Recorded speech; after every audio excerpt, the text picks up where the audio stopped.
Love bombing. Love bombing is a psychological and relational strategy in which one individual overwhelms another with intense affection, praise, attention, and promises in a very short period of time. At first glance, such behavior may appear deeply romantic or caring. The person receiving the attention may feel valued, admired, and emotionally secure. However, love bombing is often not driven by genuine emotional connection. Instead, it is frequently used as a tool to quickly build dependency and emotional attachment. This concept is widely discussed in psychology, particularly in the study of manipulative relationships and coercive social influence. It can occur in romantic relationships, friendships, family dynamics, and even within certain organizations or groups seeking to recruit or control members. The mechanism of love bombing operates through emotional acceleration and reinforcement. The individual performing the behavior provides excessive compliments, constant messages, frequent gifts, and strong declarations of commitment very early in the relationship. This intense attention activates feelings of excitement and validation in the recipient. Psychologically, humans are responsive to positive reinforcement, and repeated emotional rewards create a strong bond. Over time, the recipient may begin to rely on this attention as a source of emotional stability. Once the attachment forms, the love bomber may gradually shift behavior, reducing affection, introducing criticism, or demanding loyalty. Because the recipient remembers the earlier intense affection, they may try harder to regain it, which increases the manipulator's influence and control. The consequences of love bombing can be emotionally complex. In the early stage, individuals often feel extremely happy, special, and deeply connected. However, when the dynamic changes, confusion and emotional distress may follow. The sudden contrast between intense affection and later withdrawal can lead to anxiety, self-doubt, and emotional dependency. Some individuals may question their own actions, believing they caused the shift in behavior. In more severe situations, this pattern may contribute to unhealthy or controlling relationships where one person holds disproportionate emotional power over the other. Long-term exposure to such dynamics can weaken self-confidence and make it difficult for individuals to evaluate relationships objectively. Recognizing love bombing requires attention to patterns rather than isolated actions. Genuine affection usually develops gradually as people learn about each other over time.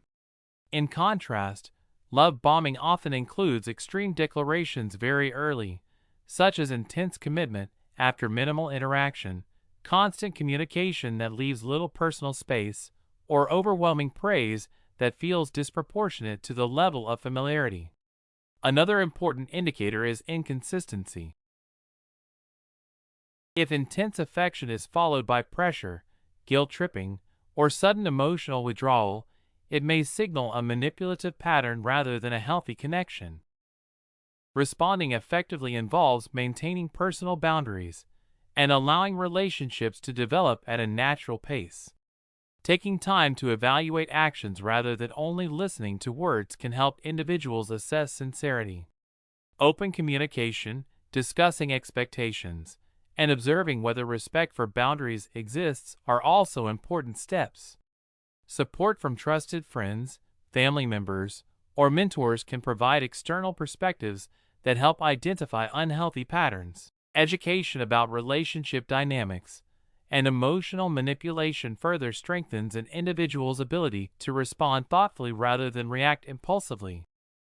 In conclusion, love bombing is a powerful interpersonal tactic that relies on intense early affection to create emotional attachment and potential control. While it may initially resemble genuine love or deep friendship, its defining feature is the strategic use of excessive attention to influence another person. Understanding how it functions, recognizing warning signs, and maintaining healthy boundaries can help individuals build relationships that are balanced, respectful, and emotionally authentic. Gaslighting. Gaslighting refers to a form of psychological manipulation in which one person deliberately causes another to doubt their own perceptions, memories, or understanding of reality. The term originates from the 1938 play, Gaslight, in which a husband manipulates his wife into believing she is mentally unstable by subtly altering aspects of their environment and denying the changes. In contemporary discussions within psychology and social analysis, gaslighting is recognized as a strategy of control that can occur in personal relationships, workplaces, political discourse, and digital communication. The central objective of gaslighting is not merely deception, but the systematic erosion of a person's confidence in their own judgment, making them increasingly dependent on the manipulator for interpretation of events. The process of gaslighting typically unfolds gradually rather than through overt confrontation. The manipulator introduces small distortions of reality, such as denying statements previously made, minimizing the target's experiences, or reframing events to suggest the target has misunderstood them. Repetition plays a key role. Consistent contradiction and dismissal slowly destabilize the target's sense of certainty. Another mechanism involves projection, where the manipulator accuses the target of behaviors or attitudes that the manipulator themselves exhibits. Over time, these strategies create cognitive dissonance in the target. Because the manipulator often holds a position of trust or authority, the target may begin to question their own memory or interpretation of events. This dynamic gradually shifts epistemic authority from the target to the manipulator. The consequences of gaslighting can be profound at both psychological and social levels. Individuals subjected to prolonged gaslighting often experience confusion, anxiety, reduced self-esteem, and difficulty trusting their own judgment. Decision-making may become increasingly challenging because the individual no longer feels confident about what is real or accurate. In severe cases, gaslighting can contribute to chronic stress, emotional dependency, or social withdrawal. On a broader level, gaslighting can destabilize group dynamics by creating misinformation, conflict, and mistrust among individuals who rely on distorted narratives. Recognizing gaslighting requires careful attention to recurring patterns rather than isolated incidents. One indicator is persistent denial of verifiable events or statements. Another is the frequent dismissal of someone's emotional responses as irrational or exaggerated. Gaslighting often includes shifting blame, rewriting conversations, or presenting false consensus by claiming that others share the manipulator's version of events. Individuals may notice a growing sense of confusion after interactions with the same person, accompanied by repeated attempts to justify or defend their own memory. The presence of these patterns over time can signal that manipulation is occurring rather than simple misunderstanding. Effective responses to gaslighting involve both cognitive and interpersonal strategies. Documenting conversations or events can help maintain a stable reference point when memories are challenged. Seeking external perspectives from trusted friends, colleagues, or professionals can also restore confidence in one's interpretation of events. Establishing clear boundaries with the manipulator limits opportunities for further distortion. In some contexts, reducing or ending interaction with the individual may be necessary to protect psychological well-being. Education about manipulation tactics is also crucial, as awareness reduces the manipulator's ability to undermine perception and credibility. Gaslighting ultimately functions as a power strategy built upon the manipulation of perception and trust. By systematically destabilizing another person's confidence in their own understanding of reality, the manipulator gains influence over how events are interpreted. Analytical examination of this phenomenon reveals that its effectiveness relies on repetition, authority dynamics, and emotional vulnerability. Recognizing the patterns and implementing protective responses allows individuals and communities to maintain cognitive autonomy and resist manipulative reinterpretations of reality. Future faking. Future faking refers to a manipulative interpersonal strategy in which an individual promises or describes an appealing shared future to gain trust, commitment, or compliance in the present, while having little or no genuine intention of fulfilling those promises. The concept is commonly discussed in the study of psychology, relationships, and power dynamics. It often appears in romantic relationships, but can also occur in friendships, workplaces, and even leadership contexts. The central feature of future faking is the strategic use of imagined future outcomes, such as plans, commitments, or long-term goals, to influence another person's emotions or decisions in the present. The mechanism behind future faking relies on psychological expectation and emotional investment. Humans naturally respond positively to visions of stability, growth, and shared plans. When someone promises a future, such as long-term partnership, career opportunities, or collaborative achievements, the listener may develop hope, trust, and attachment. The manipulator uses this expectation as leverage. By repeatedly projecting an attractive future, they delay accountability in the present. When questioned about current behavior, they redirect attention to future possibilities, upcoming plans, commitments, or changes that are about to happen. This pattern sustains control because the target continues to wait for the promised outcome instead of evaluating present actions critically. The consequences of future faking can be emotionally and psychologically significant. For the person receiving these promises, prolonged exposure often leads to confusion, disappointment, and erosion of self-confidence. They may invest time, energy, or resources based on expectations that never materialize.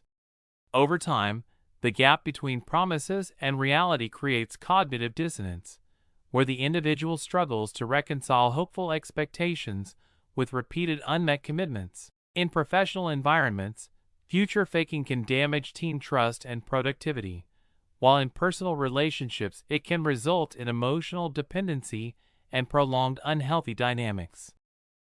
Recognizing future faking requires careful attention to behavioral patterns rather than isolated statements.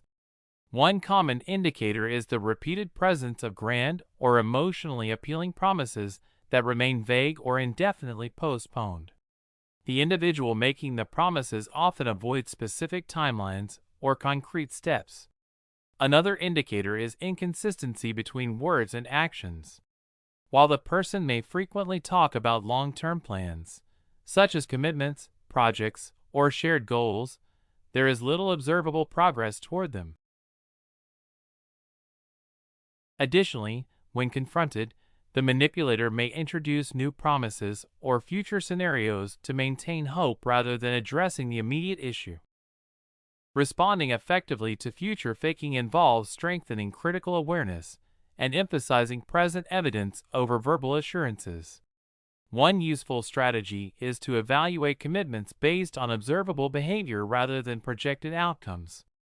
Clear boundaries and requests for concrete steps, such as timelines, responsibilities, or measurable progress, can help reveal whether promises are genuine.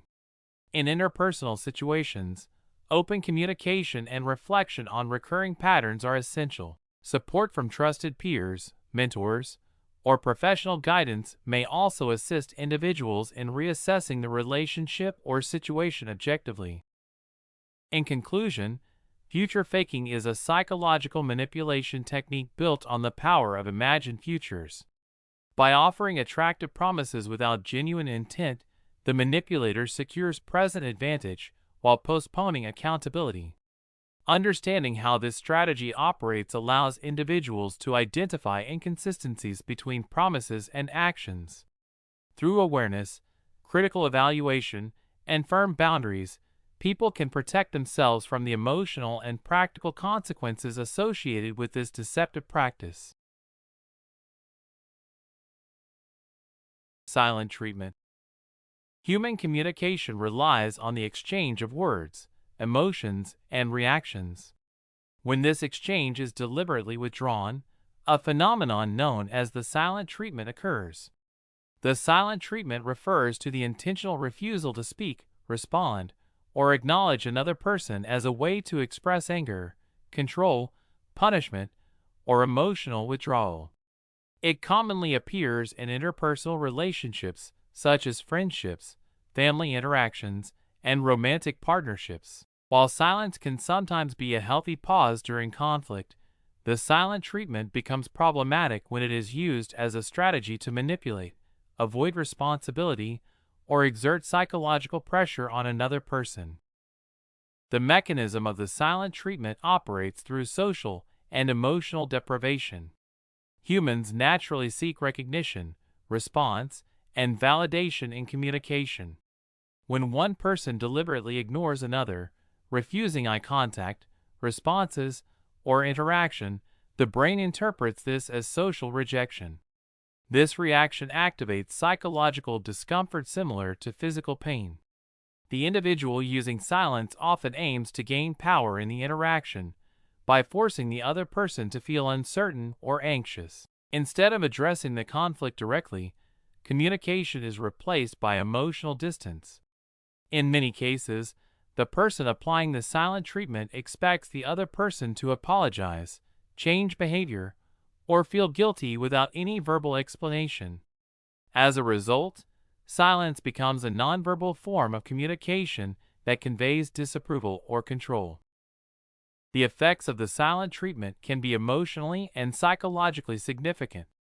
For the person receiving it, the experience may create confusion, stress, and feelings of rejection. Without clear feedback, individuals may repeatedly question their actions, leading to self-doubt and anxiety. Over time, frequent exposure to this behavior can weaken trust within relationships and damage emotional security. In more severe situations, it may become a pattern of emotional manipulation where silence is used to dominate or punish. For the person practicing the silent treatment, it may temporarily provide a sense of control or avoidance of confrontation. However, it often prevents healthy conflict resolution and deepens misunderstandings between people. Recognizing the silent treatment requires observing patterns of intentional disengagement. Key indicators include sudden withdrawal from conversation, refusal to respond to messages, avoidance of eye contact, and ignoring attempts at discussion. Unlike a normal pause for calming down, the silent treatment usually lacks explanation and may continue for an extended period. Another identifying feature is the imbalance of power it creates, where one person controls communication while the other struggles to restore it.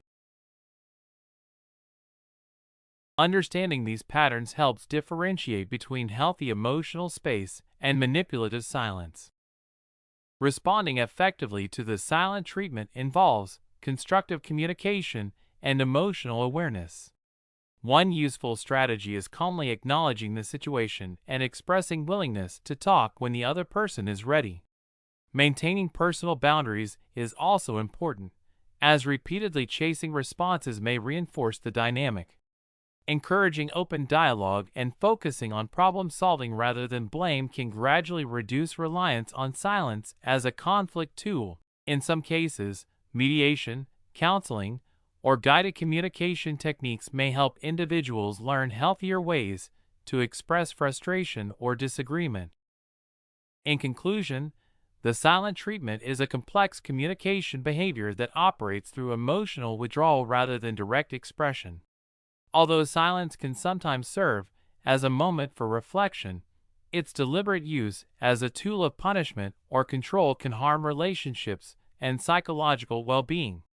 By understanding its mechanisms, recognizing its patterns, and promoting open communication, individuals can reduce its negative impact and build healthier interpersonal interactions. Guilt tripping. Guilt tripping is a psychological influence tactic in which a person attempts to control another individual's behavior by making them feel guilty. Instead of directly requesting a change or expressing a need, the person uses emotional pressure, reminders of past sacrifices, or subtle accusations to create a sense of obligation. This tactic commonly appears in personal relationships, families, friendships, workplaces, and even in marketing or social messaging. The central objective is not open communication, but emotional leverage. By invoking guilt, the person applying the tactic seeks compliance, sympathy, or attention without engaging in a balanced discussion about needs and boundaries. The mechanism of guilt tripping relies on emotional conditioning and social expectations. Humans are naturally sensitive to guilt because it is connected to moral responsibility and social belonging. When someone suggests that another person has disappointed them, neglected a duty, or caused harm, the target often feels an internal pressure to correct the situation. Guilt tripping typically operates through indirect language such as disappointment, exaggerated sacrifice, or comparison with others. Statements like, "After everything I've done for you," or "I guess I'm just not important to you," shift the conversation from the actual issue to the target's perceived failure. As a result, the person experiencing the guilt may comply simply to relieve the emotional discomfort rather than because they agree with the request. The effects of guilt tripping can be both immediate and long-term.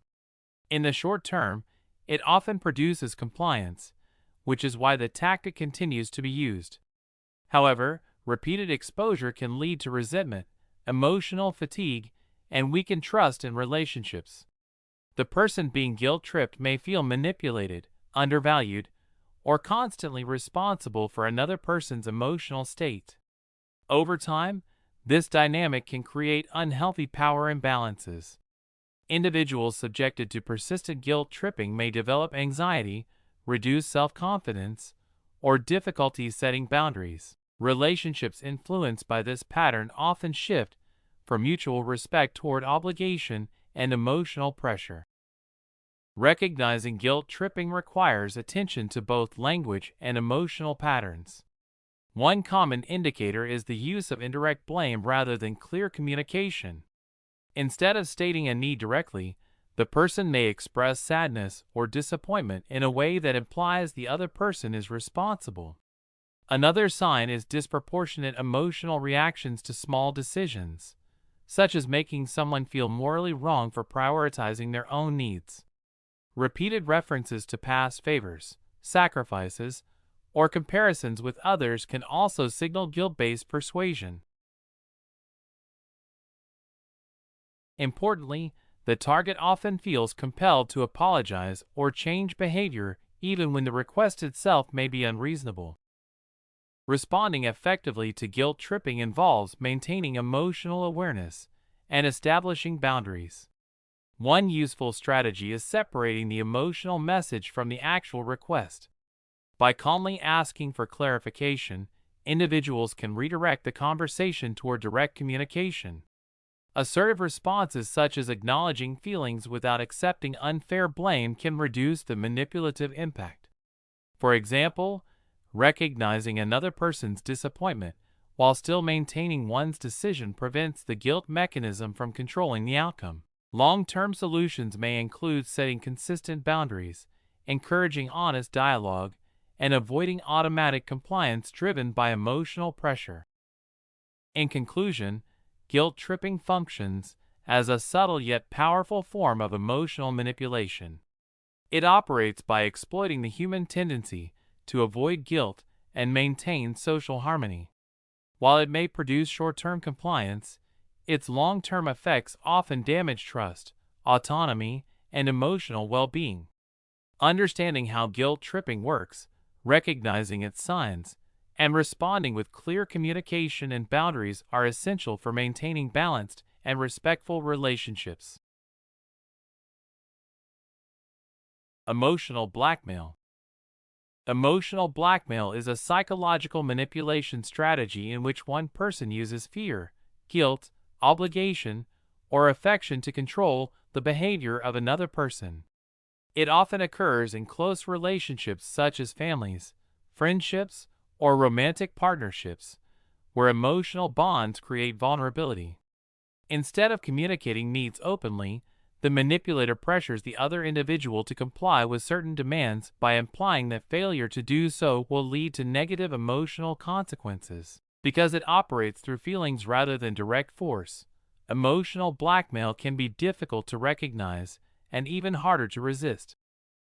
The mechanism of emotional blackmail typically follows a recognizable pattern. First, the manipulator makes a demand or expresses an expectation. When the other person hesitates or refuses, the manipulator introduces pressure by creating emotional tension. This pressure may involve threats of withdrawal, anger, disappointment, or self-victimization. For example, a manipulator may suggest that refusal means a lack of love, loyalty, or respect.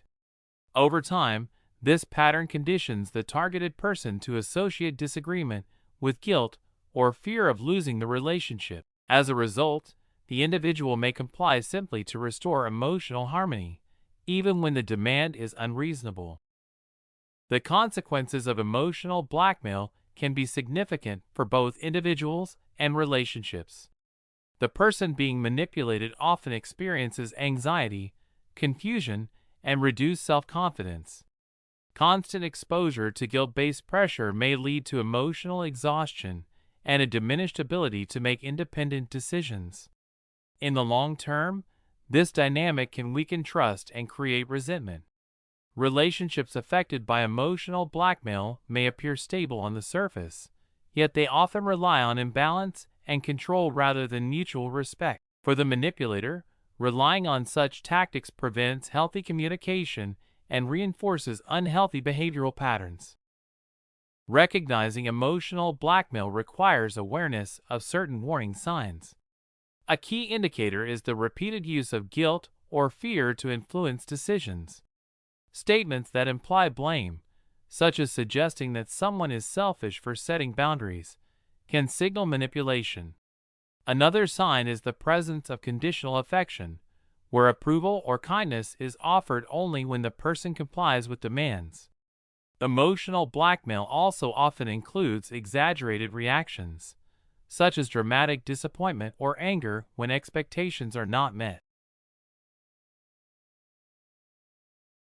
Observing these patterns over time helps individuals distinguish between normal emotional expression and manipulative pressure. Responding to emotional blackmail involves establishing clear personal boundaries and improving communication. The first step is recognizing that feelings of guilt or obligation may be intentionally triggered rather than naturally arising. Individuals can respond by calmly restating their position without engaging in arguments driven by emotional pressure. Assertive communication, where needs and limits are expressed respectfully but firmly, helps reduce the manipulator's influence. In some cases, seeking guidance from trusted friends, mentors, or counselors can provide perspective and support. Strengthening emotional awareness and self-confidence also helps individuals resist manipulation. In conclusion, emotional blackmail is a subtle but powerful form of psychological manipulation that exploits emotional connections to control behavior. It operates through cycles of demands, pressure, and compliance, often leaving the targeted person feeling guilty or responsible for another person's emotions. While the effects can harm both individuals and relationships, recognizing the patterns of emotional manipulation allows people to respond more effectively. Through awareness, boundary setting, and healthy communication, individuals can protect their autonomy and foster more balanced and respectful relationships. Triangulation. Triangulation refers to a psychological and social process in which communication between two individuals is redirected or influenced through a third party. Instead of addressing issues directly, one person brings another individual into the interaction, creating a triangular relationship dynamic. This concept is widely discussed in psychology, sociology, and conflict studies. It often emerges in families, friendships, workplaces, and organizational settings where direct communication breaks down. In many cases, triangulation develops as a coping mechanism when individuals feel uncomfortable confronting problems openly. While it can sometimes stabilize relationships temporarily, it frequently leads to misunderstanding, tension, and distorted communication patterns. The mechanism of triangulation begins when tension arises between two individuals who struggle to resolve their disagreement directly. Rather than communicating openly, one of them seeks support, validation, or mediation from a third person. This third party may become involved intentionally or unintentionally. As the third person becomes part of the communication chain, messages are often filtered, interpreted, or altered before reaching the original individual. Over time, the triangular pattern becomes a habitual communication style. In some cases, the third person acts as a mediator attempting to reduce conflict. In other situations, the involvement of the third party intensifies divisions because alliances may form. This dynamic shifts the focus away from direct dialogue and creates indirect channels of influence and information flow. The effects of triangulation can be complex and far-reaching. One major consequence is the erosion of trust between the original two individuals. When messages are passed through another person, misunderstandings are more likely to occur. Additionally, the third party may experience emotional pressure or stress due to being placed in the middle of a conflict. In family systems, triangulation can reinforce unhealthy power dynamics, where individuals compete for loyalty or validation. In workplaces, it can reduce efficiency because problems are not addressed transparently. Over time, triangulation may also create communication barriers, strengthen group divisions, and prevent constructive problem solving. Recognizing triangulation requires careful observation of communication patterns. A key indicator is when individuals consistently discuss issues about someone rather than speaking directly with them. Another sign appears when a third person repeatedly relays messages, complaints, or criticisms between two others. Emotional alliances may also form, where one person seeks sympathy from another while excluding the individual involved in the issue. Repeated cycles of indirect communication, gossip, or mediated complaints often signal that triangulation is occurring. Awareness of these patterns helps individuals understand how relational dynamics may be shifting from direct engagement to indirect interaction. Addressing triangulation involves encouraging clear and direct communication between the individuals involved. One effective strategy is establishing boundaries that discourage message passing through intermediaries. When conflicts arise, participants can be encouraged to discuss their concerns openly with the person directly involved. Mediation may still be useful, but the mediator should focus on facilitating dialogue rather than carrying messages. Developing communication skills such as active listening, emotional regulation, and respectful expression of disagreement can also reduce the likelihood of triangulation. In organizational or family contexts, promoting transparency and accountability further strengthens healthy communication structures. In conclusion, triangulation represents a communication pattern that emerges when individuals rely on a third party to manage tension or conflict between two people.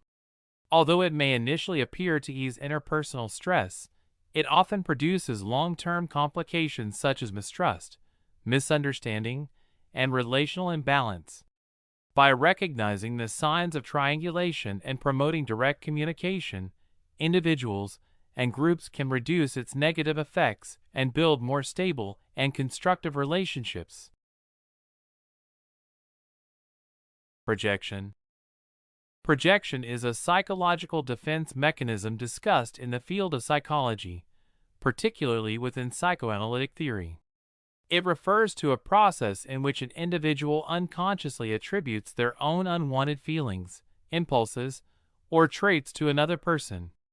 Instead of recognizing these characteristics within themselves, people perceive them as existing in others. This mechanism often develops as a way to protect the ego from anxiety, guilt, or internal conflict. When individuals struggle to accept certain emotions such as anger, jealousy, or insecurity, projection allows them to shift responsibility outward. As a result, the person temporarily avoids confronting uncomfortable aspects of their own personality. Although projection can occur in everyday interactions, it may also influence social relationships, communication patterns, and decision-making processes. The mechanism of projection operates largely at an unconscious level. When a person experiences thoughts or emotions that conflict with their self-image or moral standards, psychological tension is created. To reduce this tension, the mind redirects those internal feelings and interprets them as belonging to someone else. For example, a person who feels hostility may accuse others of being hostile toward them.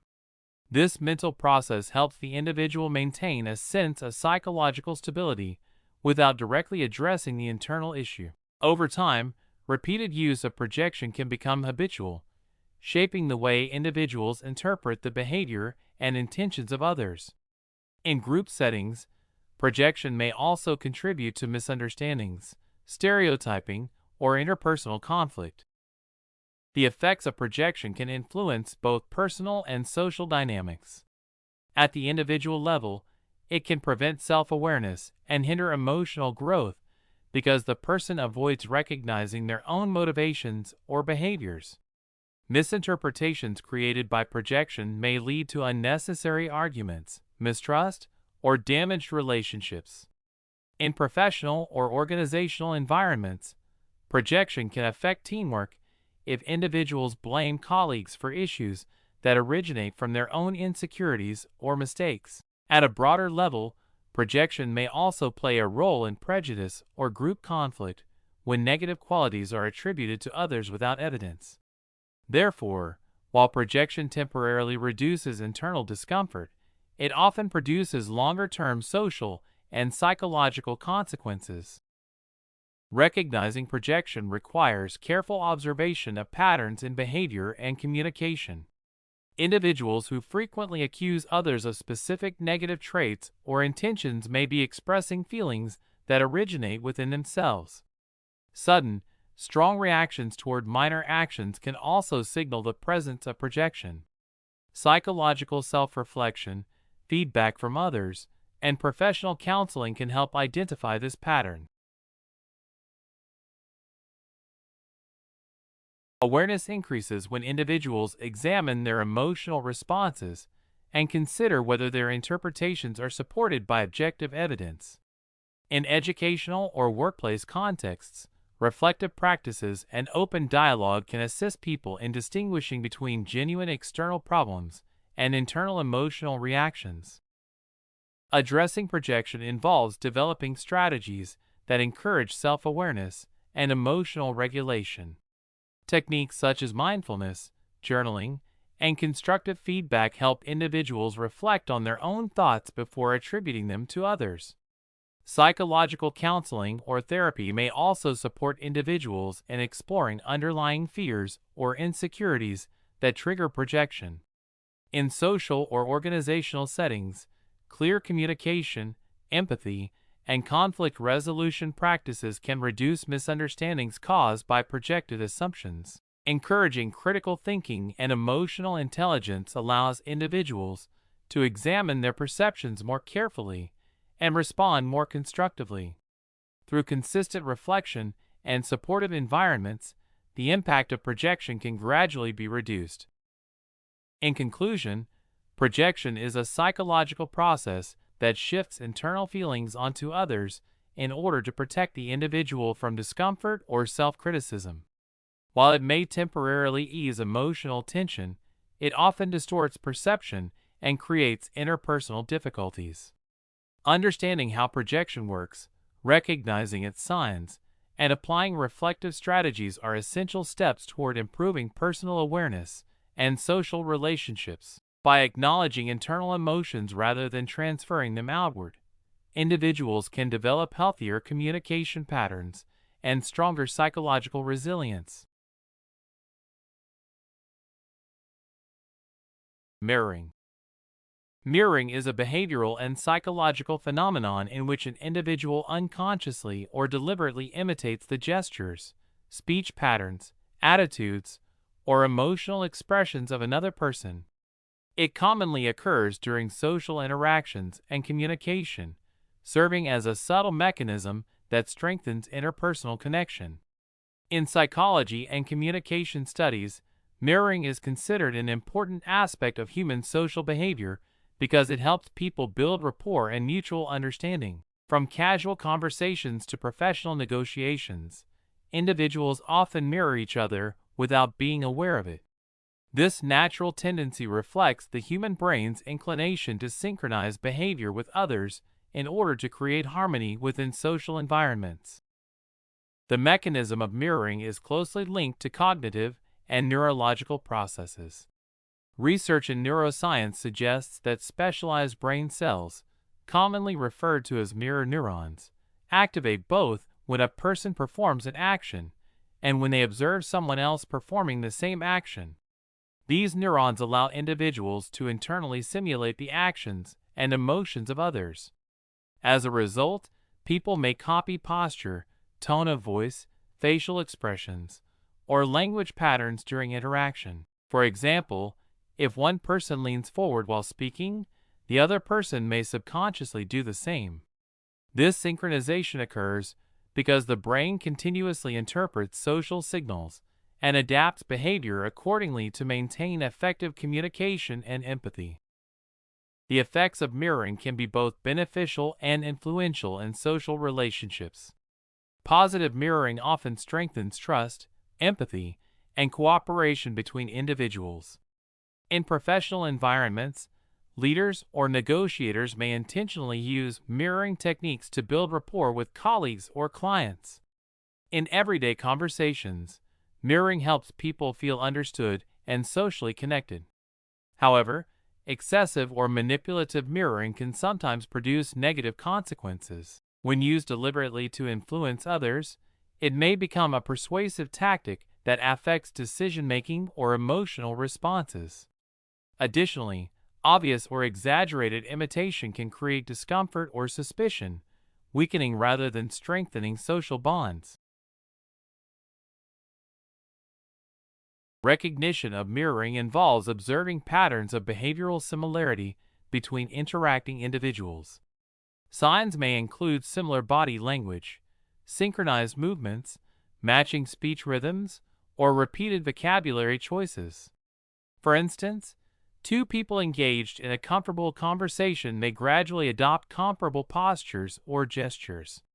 Recognition also requires distinguishing natural mirroring from intentional imitation. Natural mirroring tends to appear subtle and gradual, while deliberate copying may occur more abruptly or repeatedly. Awareness of these patterns allows individuals to better understand social dynamics and the underlying communication processes occurring during interaction. Mitigation or response strategies are relevant when mirroring is used in manipulative or uncomfortable ways. One effective approach is increasing awareness of personal communication behavior and emotional responses during interactions. Individuals can consciously adjust their posture, tone, or conversational style if they feel someone is excessively mirroring them. Maintaining clear boundaries and focusing on authentic communication also reduces the impact of manipulative mirroring. In professional settings, training in emotional intelligence and interpersonal communication helps people recognize these dynamics and respond appropriately. Rather than completely avoiding mirroring, the goal is to maintain balanced and genuine interactions that promote understanding without manipulation. In conclusion, mirroring represents a fundamental component of human communication and social behavior. Through neurological processes and subconscious imitation, individuals naturally align their actions and expressions with others during interaction. While mirroring can strengthen empathy, trust, and social connection, it may also be used strategically to influence behavior. Recognizing the patterns and implications of mirroring allows individuals to engage more thoughtfully in social interactions. Ultimately, when practiced naturally and ethically, Mirroring contributes to effective communication and the development of positive interpersonal relationships. Breadcrumbing. Breadcrumbing refers to a behavioral pattern in interpersonal communication where one person gives another small, intermittent signals of interest, often through messages, reactions, or vague promises, without any genuine intention of building a meaningful relationship.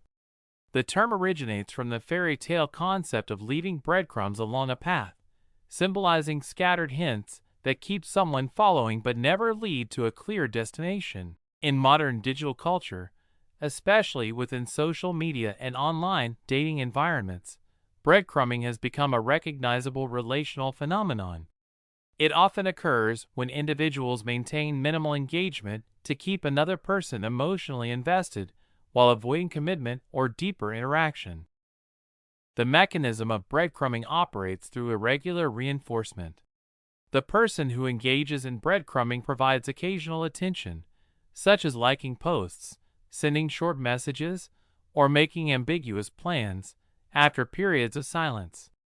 This pattern creates uncertainty and anticipation in the recipient. Psychologically, this intermittent reinforcement can be powerful because unpredictable rewards tend to strengthen attachment and curiosity. The recipient may interpret these signals as signs of potential interest, even when consistent effort or clarity is absent. Digital communication platforms amplify this behavior because quick, low-effort interactions make it easy to maintain minimal contact without meaningful engagement. The consequences of breadcrumbing often affect emotional well-being and relational expectations. Recipients may experience confusion, frustration, or false hope as they attempt to interpret mixed signals. Over time, this uncertainty can lead to emotional exhaustion or reduced self-esteem, particularly if the person repeatedly waits for responses or commitment that never fully materializes. Breadcrumbing can also distort communication norms by normalizing vague or inconsistent interaction patterns. In broader social contexts, it contributes to a culture of superficial connection where maintaining options becomes more common than forming stable relationships. Recognizing breadcrumbing requires observing patterns rather than isolated behaviors. Indicators typically include sporadic messages after long gaps, vague promises about meeting that never become concrete, and communication that remains shallow despite extended interaction. Another common sign is the absence of progress in the relationship despite ongoing contact. The breadcrumbing individual often appears present enough to keep interest alive, but not engaged enough to move the interaction forward. Distinguishing between genuine busyness and breadcrumbing involves assessing consistency, clarity of intentions, and willingness to invest effort over time. Responding effectively to breadcrumbing involves establishing clear personal boundaries and communication expectations. Individuals can reduce its impact by seeking direct clarification about intentions rather than relying on assumptions. If communication patterns remain inconsistent or evasive, limiting engagement may help protect emotional well-being. Developing awareness of healthy relational dynamics, such as mutual effort, transparency, and reliability, also helps individuals evaluate whether an interaction is constructive. In some cases, disengaging from the interaction entirely can prevent prolonged uncertainty and encourage the pursuit of more balanced relationships. In conclusion, breadcrumbing represents a pattern of intermittent attention that sustains interest without genuine commitment. Enabled by digital communication environments, it functions through psychological reinforcement mechanisms that create uncertainty and emotional investment. Its effects can include confusion, frustration, and distorted expectations within relationships. By recognizing consistent patterns of minimal engagement and responding with clear boundaries and communication, individuals can better navigate and minimize the impact of breadcrumbing in modern interpersonal interactions. Negging. Negging is a subtle psychological tactic often employed in social interactions, primarily in dating contexts, where an individual delivers a backhanded compliment or mild insult to undermine the confidence of another person. The underlying objective is to create a sense of insecurity, prompting the target to seek validation or approval from the person delivering the remark. This method operates on the principle that lowering someone's self-esteem slightly can increase their receptivity to attention or influence, making them more likely to respond favorably to subsequent advances or suggestions. The mechanism of negging is rooted in social psychology, specifically the dynamics of self-perception and social validation. The initiator of negging typically combines an element of praise with a subtle critique, often delivered in a casual or seemingly innocuous manner. For example, a remark about appearance may be phrased as a compliment with an embedded negative qualifier. The effectiveness of this approach hinges on its ambiguity. The comment is not overtly hostile, which prevents immediate confrontation, yet it introduces doubt or self-consciousness in the recipient. This creates a subtle power imbalance, where the target may unconsciously attempt to regain favor or prove themselves. The consequences of negging can be significant, particularly for individuals who are more susceptible to external validation. Emotionally, it can lead to reduced self-confidence, increased anxiety, and a sense of inadequacy. Repeated exposure can contribute to long-term self-esteem issues and distorted self-perception. Socially, the tactic can manipulate interpersonal dynamics, causing the target to prioritize the approval of the manipulator over their own authentic judgment. In some cases, negging can escalate into more overt forms of psychological manipulation or emotional abuse, reinforcing patterns of control and dependency within relationships. Recognizing negging involves identifying patterns of communication that blend praise with subtle criticism. Key indicators include comments that make the recipient question their attractiveness, intelligence, or social worth, often couched in a superficially flattering tone. Other signs may include inconsistent reinforcement, where the individual alternates between affirmation and subtle disapproval, creating a cycle of uncertainty. Awareness of the context and the intent behind remarks is crucial, as negging relies heavily on psychological nuance rather than overt aggression. Mitigation strategies focus on fostering self-awareness, assertiveness, and critical evaluation of interactions. Responding to negging effectively requires recognizing the tactic, maintaining confidence, and setting clear boundaries. Strategies include calmly addressing the comment, reframing it internally to diminish its impact, or disengaging from interactions where manipulation is present. Building a strong sense of self-worth independent of external validation reduces vulnerability to negging, while promoting supportive social networks reinforces resilience against manipulative behaviors. In conclusion, negging is a covert form of social influence designed to exploit psychological vulnerabilities. Its mechanism relies on subtle undermining of confidence to elicit compliance or attention. The effects can be detrimental, impacting emotional well-being and social dynamics. Recognizing the signs and understanding the psychological principles at play enables individuals to respond strategically, mitigate harm, and preserve autonomy. Awareness and assertive communication are essential in countering the manipulative intent behind negging, highlighting the importance of self-esteem and discernment in interpersonal interactions. Push-pull technique.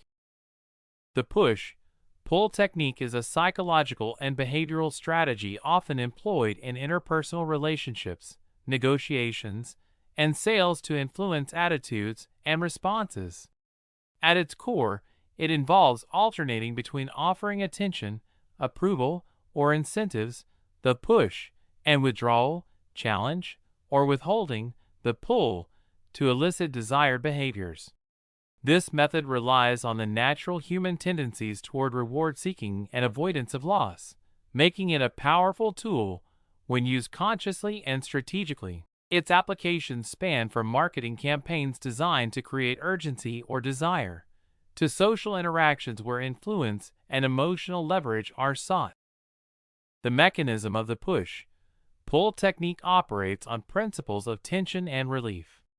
The push phase provides reinforcement, encouragement, or engagement, creating a sense of satisfaction and connection.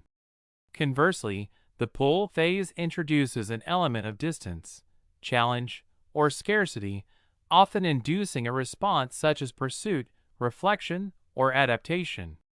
This alternating pattern manipulates attention and emotional investment, effectively guiding decision-making and behavior. The cyclical nature of push and pull creates a psychological rhythm, where individuals unconsciously anticipate the alternation and adjust their responses accordingly. In commercial contexts, this can manifest as promotional offers followed by limited availability, while in personal interactions, it may appear as intermittent validation interspersed with emotional or social withdrawal. The effects of this technique are multifaceted and can range from enhanced motivation to dependency. Positive outcomes include increased engagement, compliance, or interest, as individuals are drawn to the rewarding aspects while remaining stimulated by the challenge or unpredictability of the pull phase. However, overuse or manipulative application can lead to stress, anxiety, and diminished trust. Recipients may experience confusion or emotional instability, particularly when the alternation is perceived as manipulative rather than strategic. The technique's potency lies in its ability to shape behavior subtly without overt coercion, but its consequences depend heavily on context, intent, and ethical boundaries. Recognition of the push-pull technique involves observing patterns of alternating reinforcement and withdrawal. In relationships, this may be seen when attention and affection are inconsistently applied, creating cycles of pursuit and retreat. In commercial or digital environments, it is evident in marketing strategies such as flash sales, loyalty programs, or content algorithms that create intermittent rewards to maintain user engagement. Identifying this technique requires an awareness of the timing, intensity, and purpose behind the push and pull behaviors, and a critical assessment of whether these dynamics serve mutual benefit or primarily the manipulator's objectives. Mitigation strategies emphasize awareness, boundary setting, and critical evaluation. Responding effectively to push-pull dynamics involves recognizing the pattern, maintaining emotional equilibrium, and assessing motivations objectively. Establishing clear personal or organizational guidelines for engagement can reduce susceptibility, while reflective analysis can prevent reactive behavior that perpetuates the cycle. In professional or social contexts, fostering consistent communication and transparency helps neutralize manipulative oscillations and promotes healthier, more predictable interactions. In conclusion, the push-pull technique is a nuanced strategy that leverages alternating reinforcement and withdrawal to influence behavior. Its applications are widespread, ranging from marketing to interpersonal dynamics, and its effects can be both beneficial and detrimental. Understanding the mechanism, recognizing its manifestations, and implementing thoughtful mitigation strategies are essential for navigating interactions ethically and effectively, ensuring influence does not devolve into manipulation. Properly analyzed and responsibly applied, the push-pull technique offers valuable insights into human motivation and decision-making. Scarcity Principle. The scarcity principle is a psychological and economic concept asserting that limited availability of a resource increases its perceived value and desirability. Rooted in both consumer behavior and market dynamics, scarcity operates under the assumption that humans are more motivated to acquire something when it is perceived as rare, exclusive, or in short supply. This principle is not merely a matter of supply and demand but intertwines with cognitive biases, social influence, and emotional triggers that drive decision-making processes in complex environments. Scarcity functions through a combination of perceptual and cognitive mechanisms. When individuals perceive a resource as limited, they experience a heightened sense of urgency, often triggering faster or more impulsive decisions. This urgency is reinforced by psychological reactance, where the perceived restriction of freedom increases the desire to obtain the scarce item. Additionally, scarcity frequently leverages social proof. When others are seen pursuing a limited resource, its value is further amplified. Marketers and policymakers exploit these mechanisms through tactics such as limited-time offers, exclusive releases, and visible stock counters, all designed to create an artificial sense of scarcity that manipulates consumer behavior. The consequences of scarcity are multifaceted and extend beyond individual behavior. On a personal level, scarcity can induce stress, anxiety, and hasty decision-making, leading to suboptimal choices. In economic contexts, scarcity can drive price inflation, competitive behaviors, and even market instability, particularly when demand consistently outstrips supply. Scarcity also shapes social dynamics. Limited resources can foster competition, inequality, and hoarding behaviors, or conversely, collaboration in cases of shared necessity. The principle thus has profound implications for organizational strategy, public policy, and everyday decision-making, making its study essential for both social scientists and practitioners. Recognizing scarcity requires attention to both overt and subtle indicators. Obvious signs include explicit statements of limited availability, countdowns on digital platforms, and declining inventory levels.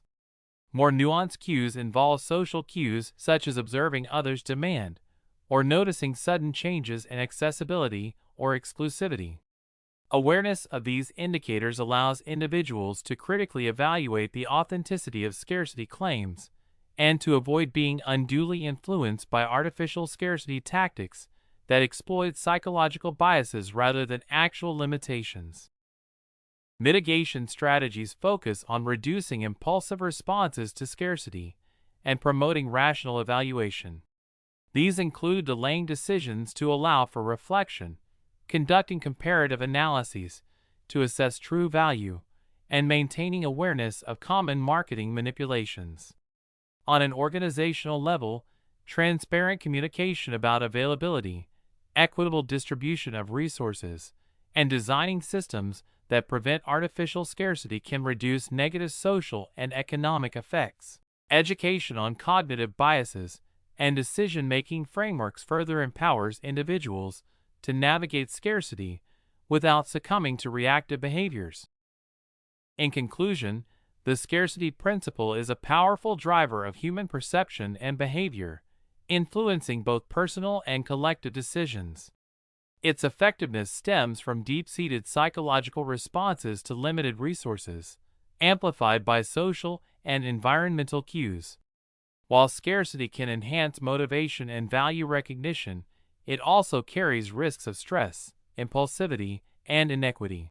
Understanding its mechanisms, consequences, and methods of recognition enables individuals and organizations to harness its benefits while mitigating potential harms, promoting more informed, rational, and equitable responses in contexts where resources are limited.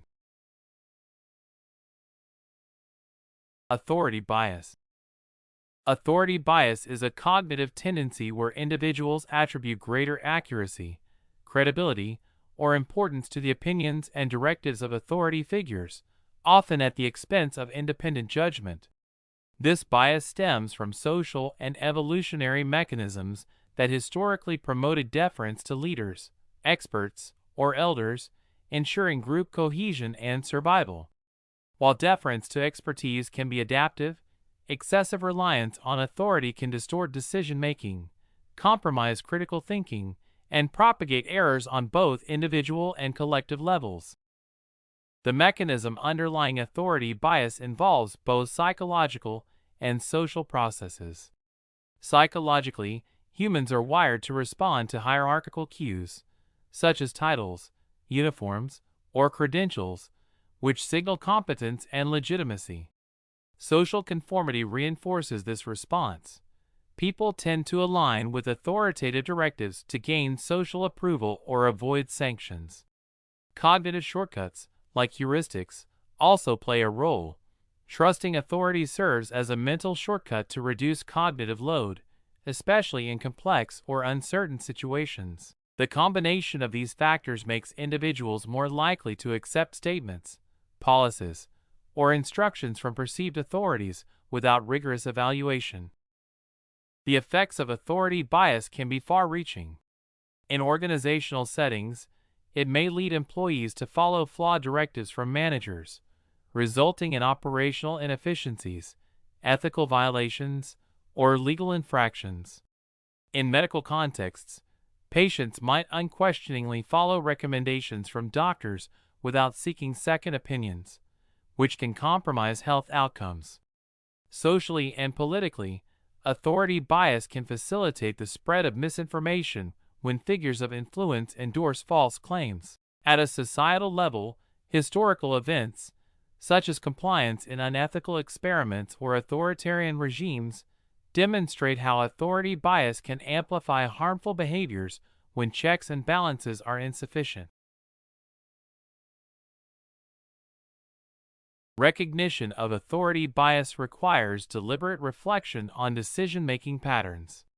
Key indicators include unquestioning acceptance of statements from figures with perceived authority, suppression of dissenting views, and reliance on titles or credentials as the primary basis for credibility. Behavioral cues, such as hesitation to challenge authority in group discussions or excessive deference in evaluative situations, may also signal susceptibility. Awareness of situational triggers, stress, ambiguity, and hierarchical pressure further aids in identifying moments when authority bias is likely to influence judgment. Mitigating authority bias involves promoting critical thinking, independent evaluation, and structured decision-making. Encouraging diverse perspectives and creating environments where questioning authority is normalized reduces the automatic deference effect. Tools like checklists, evidence-based protocols, and peer review processes help separate the content of advice from the source.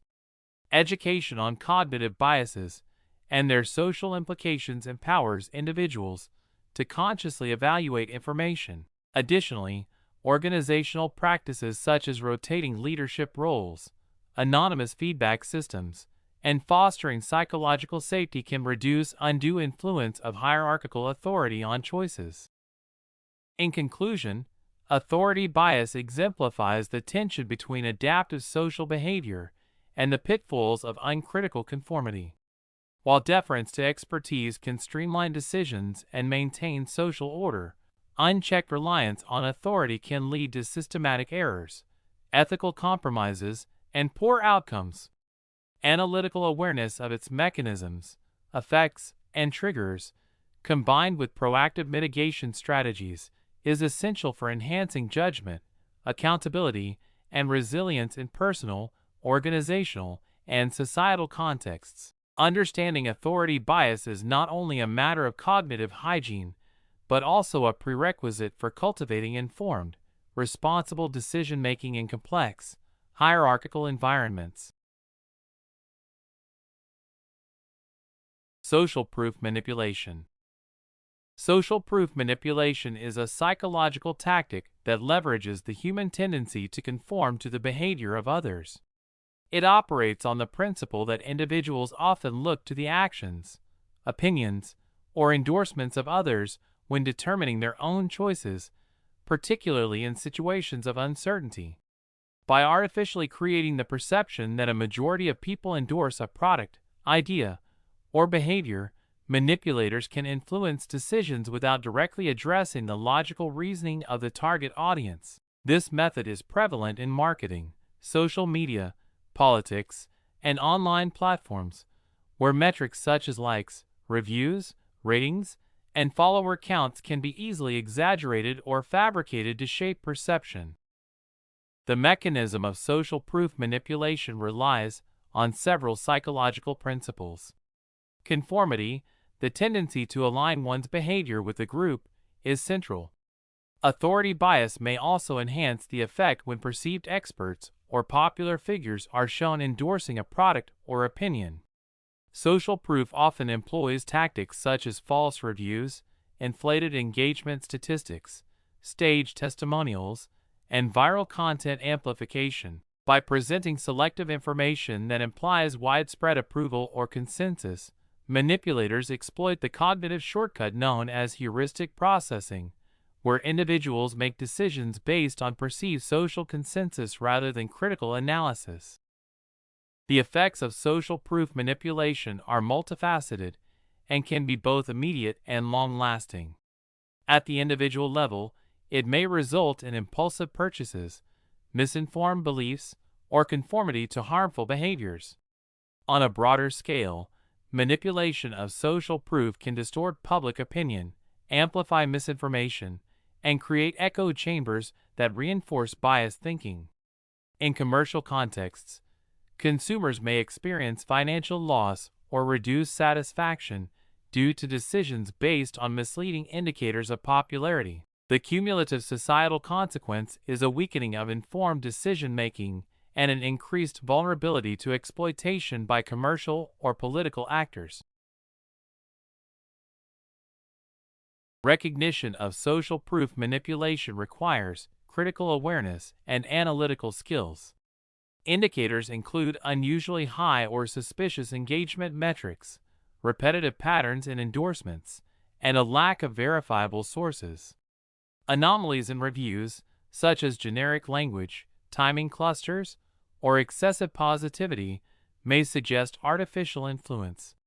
Awareness of context, comparison with independent sources, and scrutiny of the origin of endorsements are essential for distinguishing authentic social proof from manipulated signals. Individuals trained to question surface-level metrics and seek corroborating evidence are less susceptible to such influence. Mitigation strategies involve both personal and systemic responses. On a personal level, developing critical thinking, skepticism toward overly positive metrics, and the habit of cross-verifying information can reduce susceptibility. Systemic approaches include platform-level interventions such as algorithmic detection of fake engagement, transparency in review systems, and regulatory policies that penalize deceptive social proof practices. Educational campaigns that raise public awareness about manipulation tactics and cognitive biases also strengthen societal resilience against these techniques. In conclusion, social proof manipulation exemplifies how social and cognitive tendencies can be exploited to influence behavior. By understanding its mechanisms, recognizing its manifestations, and employing strategies to mitigate its effects, individuals and institutions can safeguard decision-making processes. Analytical awareness, critical evaluation of social signals, and systemic transparency are key to countering the persuasive power of manipulated social proof and maintaining informed, autonomous choices in both digital and physical environments. Foot-in-the-door technique. The foot-in-the-door technique is a psychological strategy used to influence individuals' compliance by securing agreement to a small initial request, which increases the likelihood of agreement to a subsequent larger request. This method leverages subtle behavioral and cognitive mechanisms, often exploited in marketing, negotiations, and social influence contexts. It is grounded in the principle of consistency, where people strive to maintain coherence between their past behaviors and current actions, leading them to fulfill commitments that align with prior decisions. At its core, the technique operates through incremental commitment. The process begins with a modest, non-threatening request that is easy for the target to accept. Compliance with this initial request establishes a precedent of agreement and creates a sense of self-perception as a cooperative or helpful individual. Once this small commitment is made, the individual becomes more receptive to a larger, related request, as rejecting it could produce cognitive dissonance, psychological discomfort arising from conflicting attitudes or behaviors. This mechanism capitalizes on the human tendency to perceive oneself as consistent, making it more likely that the person will continue to act in ways that align with their previous choices. The effects of the foot-in-the-door technique can be significant, particularly in shaping behaviors and attitudes over time. Initial compliance often leads to a gradual escalation of commitments, which can result in substantial behavioral change without overt pressure or coercion. For instance, a person who agrees to sign a petition is more likely to later volunteer for the cause, donate money, or advocate on its behalf. While often seen as benign in social or charitable contexts, the technique can also be manipulative, influencing individuals to make decisions they might not otherwise consider if approached directly with a large request. Recognizing the use of this technique requires careful observation of the request sequence and the context of interactions. Signs include an initial small favor or concession that seems innocuous, followed by progressively larger requests that appear related. Awareness of one's own tendencies to seek consistency in behavior can also help identify potential exploitation. Critical evaluation of why one is agreeing to requests, rather than responding automatically, serves as a key indicator of the technique at work. Mitigation strategies involve fostering mindfulness and deliberate decision-making. Individuals can set clear personal boundaries and assess each request independently rather than in sequence. Questioning the necessity, relevance, and implications of subsequent requests helps counteract automatic compliance. In organizational or consumer contexts, transparency about intentions and avoiding manipulative incremental requests can reduce the risk of unethical application of the technique. Educating individuals about psychological influence tactics further strengthens resistance to undue persuasion. In conclusion, the foot-in-the-door technique illustrates how small initial agreements can create pathways to larger commitments through psychological consistency. While its mechanisms offer insights into human behavior and social influence, awareness and critical evaluation are essential to prevent manipulation. By understanding both its operational dynamics and potential consequences, individuals and organizations can engage more thoughtfully in interactions that involve incremental requests, balancing influence with ethical responsibility. Door-in-the-face technique. The door-in-the-face (DITF) technique is a prominent strategy in social psychology used to influence compliance. It involves initially presenting a large request that is expected to be refused, followed by a smaller, more reasonable request. The effectiveness of this approach lies in its reliance on principles of reciprocity and social norms, subtly guiding individuals toward agreement with the second request. Researchers have long studied DITF as a tool in persuasion, marketing, negotiation, and behavioral interventions, noting its systematic impact on human decision-making. The mechanism of the door-in-the-face technique is grounded in psychological processes that shape human social behavior. Initially, the large request functions as a contrast point. It establishes a frame of reference against which the second, smaller request appears more moderate and acceptable. This creates a perception of concession on the part of the requester, prompting a reciprocal response from the target. Psychologists explain that when a person perceives someone as compromising or yielding, they experience social pressure to respond in kind. The cognitive evaluation of the request also plays a role. The contrast effect exaggerates the difference in size or effort between the first and second requests, making compliance with the smaller request appear reasonable, logical, or even generous. The effects of employing the DITF technique can be significant, both in short-term compliance and longer-term behavioral outcomes. Individuals approached with this method often demonstrate higher rates of agreement to the second request compared with those who receive only the smaller request. Beyond immediate compliance, repeated exposure to DITF strategies can enhance attitudes toward the requester, as the initial refusal and subsequent concession create a sense of social harmony or mutual understanding. However, the technique can also produce negative consequences if overused or applied insensitively, including resentment, reduced trust, and heightened awareness of manipulative tactics.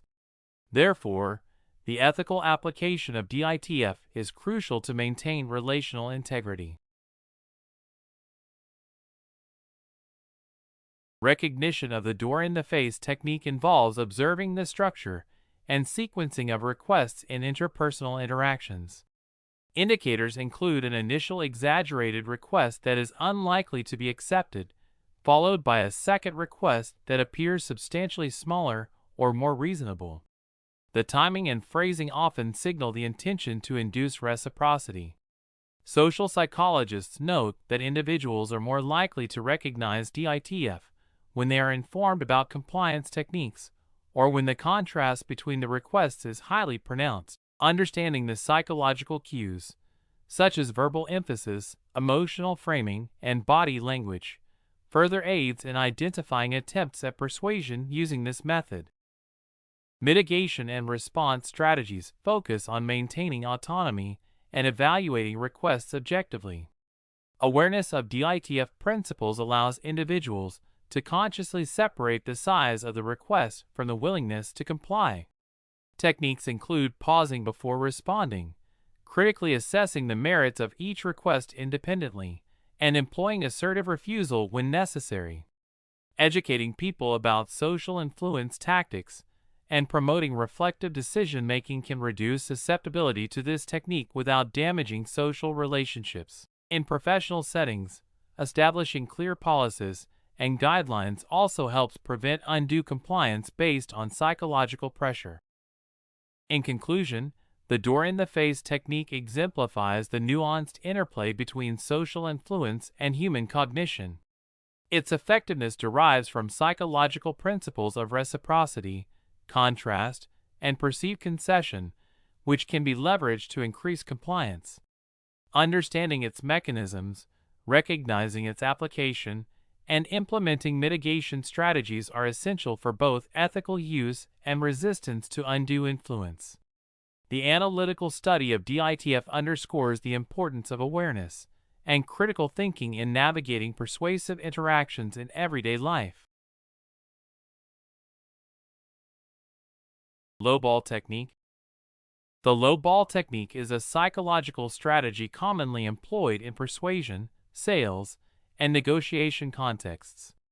It is designed to secure initial agreement from a target by presenting an appealing offer, only to later alter the terms in a way that benefits the persuader, while relying on the target's commitment to maintain compliance. This approach leverages cognitive biases and the human tendency toward consistency, making it a subtle but powerful tool in influencing decisions and behavior. The mechanism of the lowball technique operates through a sequence of strategic steps. Initially, the persuader presents an attractive proposition, often underplaying potential costs, obligations, or limitations. Once the target has agreed to this favorable offer, the persuader reveals additional requirements or constraints, such as increased costs, longer commitments, or reduced benefits. Despite these changes, the initial agreement creates a psychological commitment in the target, often referred to as the principle of consistency. Individuals are motivated to align their subsequent actions with prior commitments to avoid cognitive dissonance, leading them to accept the less favorable conditions even if they would have initially rejected them. The effects and consequences of the low-ball technique can be significant. In commercial settings, it often results in increased sales or higher profits for the persuader, as consumers feel compelled to follow through with the altered terms. Psychologically, targets may experience discomfort, frustration, or regret, yet their desire to appear consistent often overrides these negative emotions.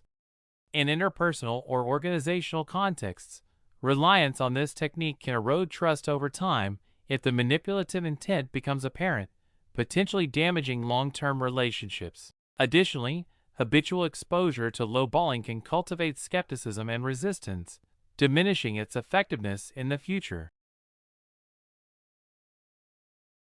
Recognition of the low-ball technique involves observing certain behavioral and contextual cues. Indicators include offers that appear unusually attractive at first glance, followed by incremental changes that increase costs or obligations. Targets may notice a persuasive pattern where commitment is elicited before all relevant information is disclosed. Other signs include pressure to make a quick decision and appeals to personal consistency or social expectations. Awareness of these signals allows individuals to critically assess offers and distinguish between genuine opportunities and manipulative strategies. Mitigation and response strategies focus on fostering informed decision-making and assertive evaluation of offers.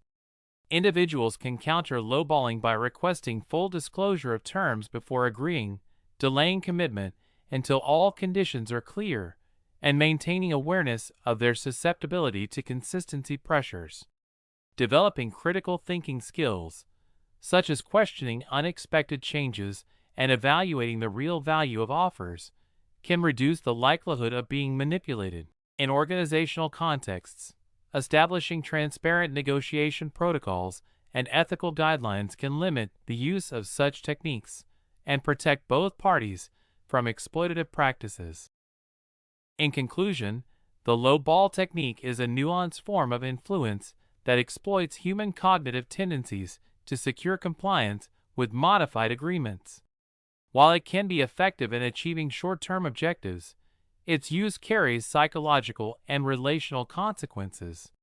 Understanding its mechanisms, recognizing its cues, and implementing thoughtful response strategies are essential for mitigating its impact. Analytical awareness of the technique empowers individuals to make decisions that are both informed and aligned with their genuine interests, balancing persuasive influence with ethical discernment. Anchoring effect. The anchoring effect is a cognitive bias in which individuals rely heavily on an initial piece of information, known as the anchor, when making decisions. This bias subtly influences judgments and estimations, often leading to skewed outcomes. Originating from the field of behavioral economics and psychology, the anchoring effect demonstrates how seemingly irrelevant or arbitrary numbers can disproportionately shape human reasoning. It underscores the interplay between intuition and analytical thought, revealing the susceptibility of human cognition to contextual cues. Anchoring operates through a process of adjustment. When presented with an initial reference point, individuals typically make subsequent estimates by adjusting away from the anchor. However, these adjustments are often insufficient, causing the final judgment to remain biased toward the original anchor. For example, in pricing scenarios, a high initial price presented for a product can lead buyers to perceive subsequent offers as more reasonable, even if objectively expensive. Similarly, in negotiations, the first number put on the table can disproportionately influence the final agreed value. The mechanism is rooted in both cognitive and perceptual processes, where the anchor serves as a mental shortcut that simplifies decision-making but at the cost of accuracy. The consequences of anchoring are widespread across economic, social, and personal domains. In consumer behavior, anchoring can distort perceived value, prompting overspending or underestimating costs. In legal contexts, research shows that sentencing decisions and damage awards can be swayed by initial figures presented, consciously or unconsciously. Even in everyday life, anchors affect personal judgments, such as estimating distances, evaluating probabilities, or predicting outcomes. Beyond individual effects, the anchoring effect can influence markets and organizational decisions, where initial projections or reported statistics create self-reinforcing trends, sometimes contributing to systemic inefficiencies. Recognition of the anchoring effect requires careful observation of decision patterns. Indicators include a strong reliance on initial information despite its potential irrelevance, resistance to objective evidence that contradicts the anchor, or disproportionate weight given to first impressions in judgment tasks. Experiments designed to reveal anchoring effects typically manipulate initial reference points and measure subsequent estimates, demonstrating systematic deviations from normative or rational benchmarks. Awareness of these patterns is crucial for both researchers studying cognitive biases and practitioners aiming to improve decision quality. Mitigating the anchoring effect involves deliberate strategies to reduce its influence. One approach is to consciously consider alternative reference points or explicitly question the relevance of initial information.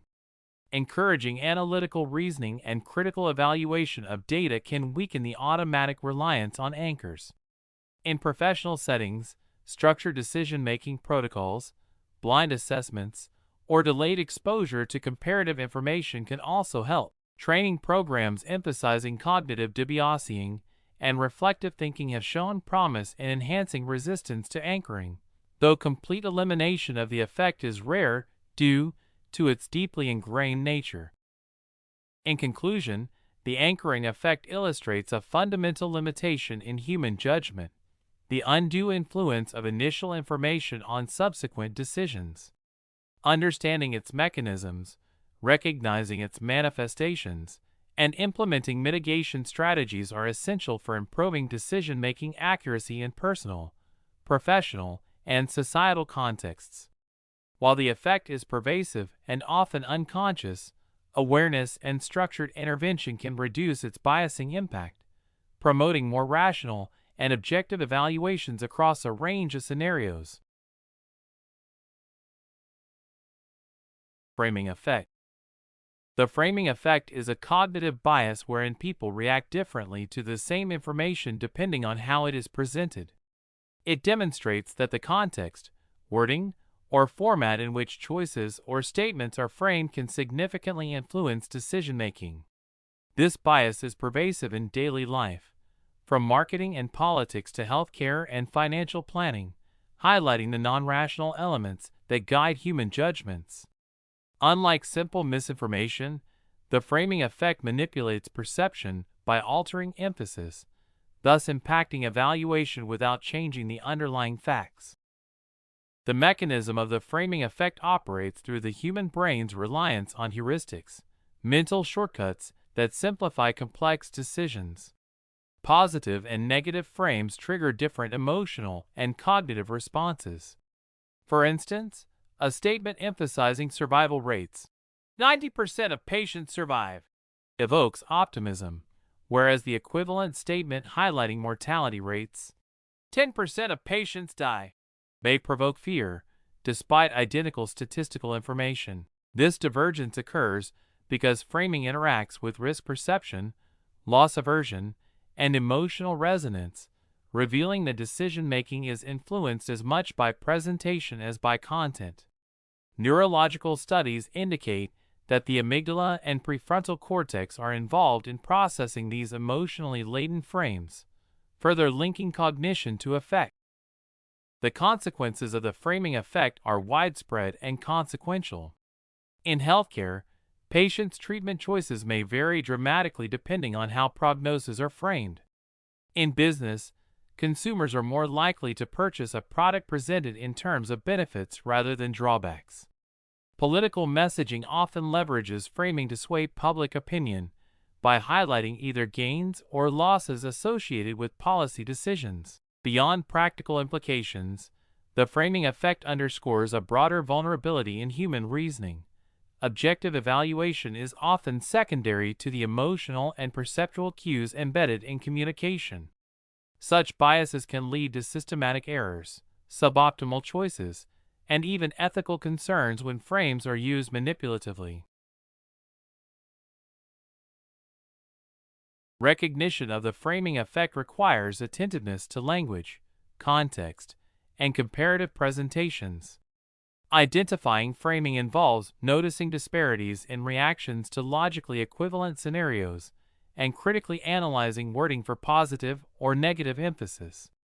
Awareness of common framing strategies, gain versus loss framing, risk framing, or attribute framing, can facilitate more deliberate and less reactive responses. Psychological experiments, such as variations of the Asian disease problem, illustrate how subtle shifts in wording can provoke strikingly different preferences, providing practical benchmarks for detecting the effect in real-world scenarios. Mitigation strategies center on promoting critical thinking and structured evaluation of information. Decision-makers can reduce susceptibility by rephrasing choices neutrally, considering both positively and negatively framed options, and focusing on objective data rather than emotional responses. Training in statistical literacy and cognitive bias awareness can further strengthen resistance. In professional contexts, transparent communication, clear presentation of risks and benefits, and framing information from multiple perspectives help ensure informed and rational decision-making. Techniques like decision matrices or scenario analysis can counteract framing-induced distortions, enabling more consistent outcomes aligned with actual preferences and goals. In conclusion, the framing effect exemplifies the intricate interplay between perception, emotion, and cognition in human decision-making. Its influence spans personal, societal, and institutional domains, revealing the subtle ways in which presentation shapes choices. By understanding its mechanisms, consequences, and recognition cues, individuals and organizations can adopt strategies to mitigate its impact. Analytical awareness and deliberate reasoning transform susceptibility into informed decision-making, allowing choices to reflect substantive evaluation rather than superficial framing influences. Confirmation bias exploitation. Confirmation bias exploitation refers to the deliberate manipulation of an individual's tendency to favor information that confirms their pre-existing beliefs or opinions. This cognitive bias, deeply rooted in human psychology, can be leveraged in various contexts such as media, advertising, political campaigns, and online social networks to influence decision-making, reinforce stereotypes, and shape perceptions. At its core, confirmation bias functions by selectively filtering information.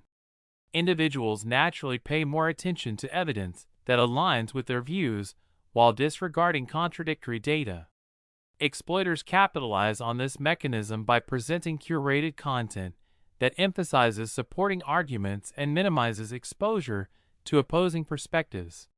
For example, in digital platforms, algorithmic feeds are designed to reinforce existing preferences, creating echo chambers that amplify confirmation bias. Similarly, targeted advertising and political messaging often highlight selective facts or emotionally charged narratives that resonate with specific demographic beliefs, thereby strengthening pre-existing convictions and diminishing critical scrutiny. The effects of confirmation bias exploitation are multifaceted and significant. On a societal level, it contributes to polarization by entrenching opposing viewpoints and reducing the willingness to engage in constructive dialogue. In personal decision-making, it can lead to poor judgments, as individuals overvalue supportive information while underestimating risks or alternative solutions. In the digital realm, the spread of misinformation and disinformation is intensified because audiences are more likely to accept content that aligns with their existing beliefs, irrespective of its factual accuracy. This exploitation undermines critical thinking, erodes trust in credible sources, and fosters environments where false narratives can proliferate unchecked. Recognizing confirmation bias exploitation requires both introspection and awareness of external influences. Indicators include repetitive exposure to information that consistently aligns with one's views, dismissal of credible contradictory evidence, and emotional reactions to content-reinforcing beliefs. Tools such as fact-checking resources, media literacy education, and awareness of algorithmic personalization can aid in identifying these patterns. Critical self-reflection, combined with monitoring the diversity of information sources, enhances the capacity to detect manipulative strategies designed to exploit cognitive biases. Mitigation strategies focus on both individual and systemic interventions. On a personal level, actively seeking out diverse perspectives, questioning intuitive conclusions, and practicing reflective thinking can reduce susceptibility to confirmation bias. Encouraging dialogue across differing viewpoints and employing structured decision-making frameworks further minimize the impact of selective information processing. Systemically, organizations and platforms can implement transparency in content recommendation algorithms, promote balanced information exposure, and enforce ethical standards in advertising and media dissemination. Education campaigns emphasizing critical thinking, skepticism of one-sided narratives, and awareness of cognitive biases serve as preventative measures against exploitation. In conclusion, confirmation bias exploitation represents a potent and pervasive challenge in modern information ecosystems.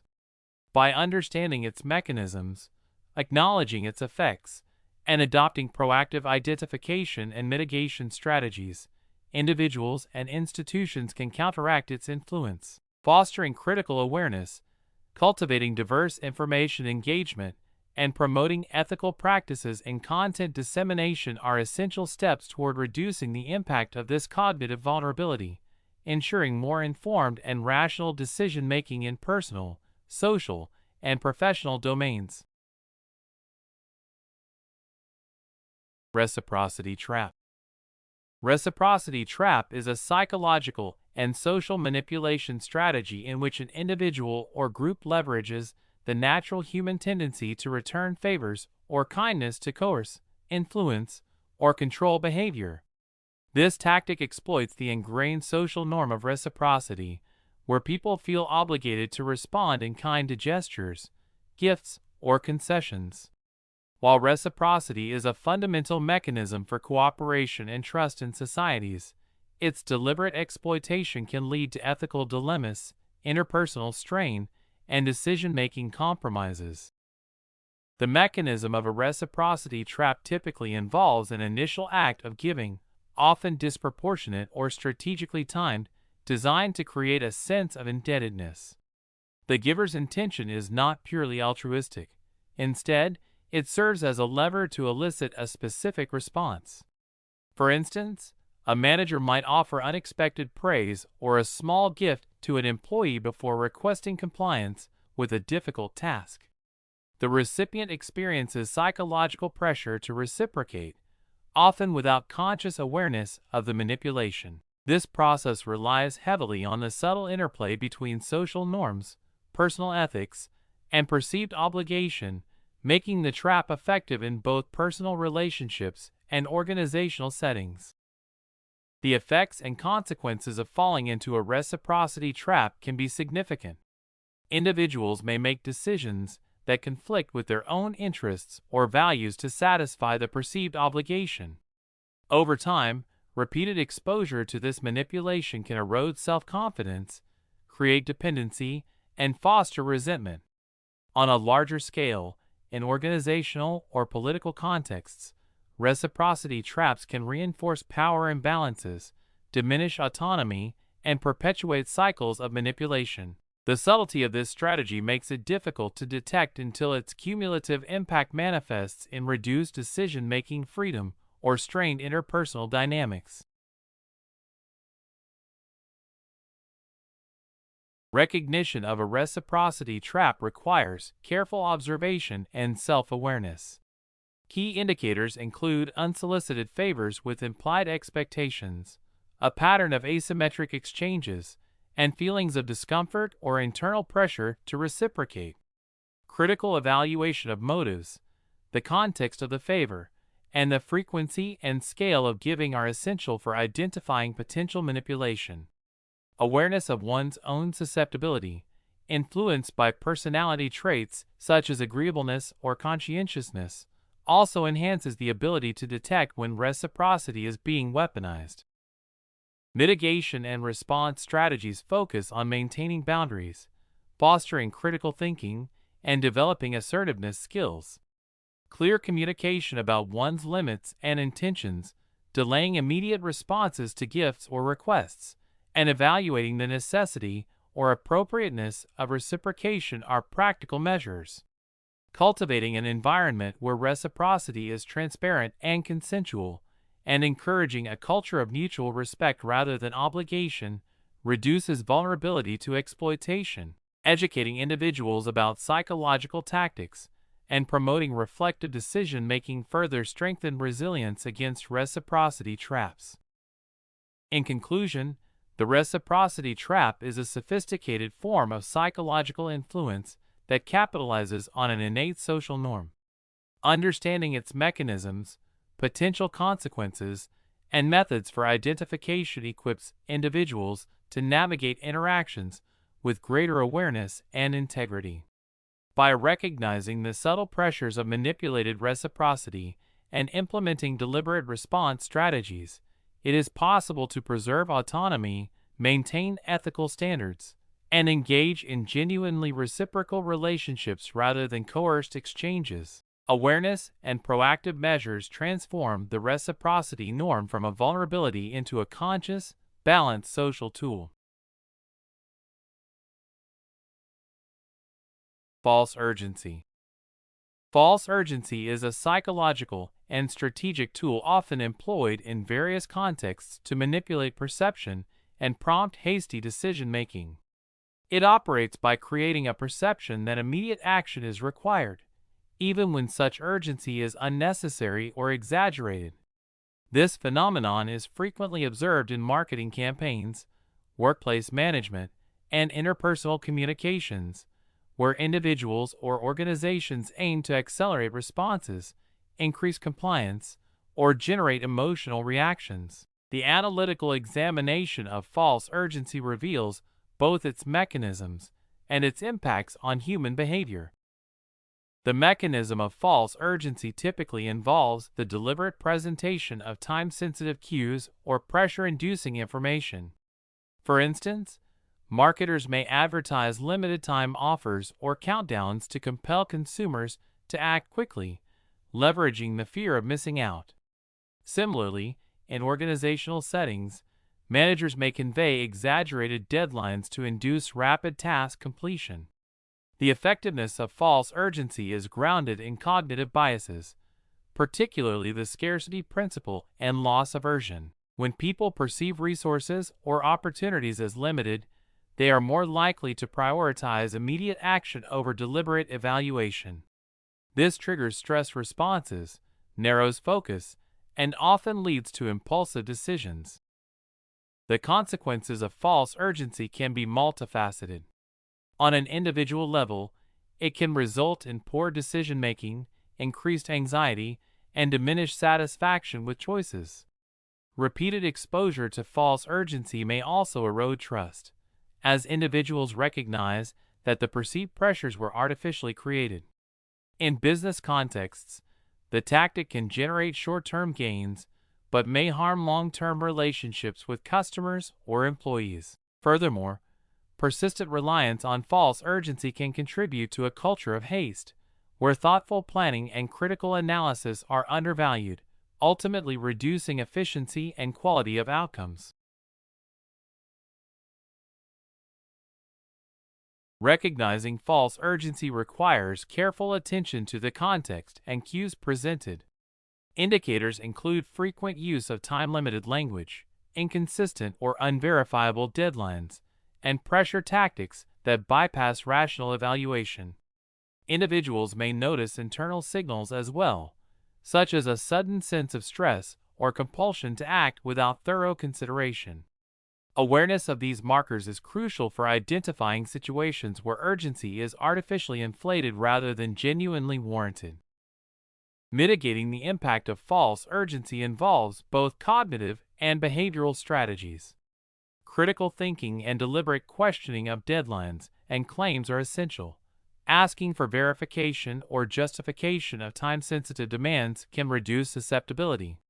Time management techniques, such as prioritization frameworks and buffer periods, allow individuals to assess tasks more objectively.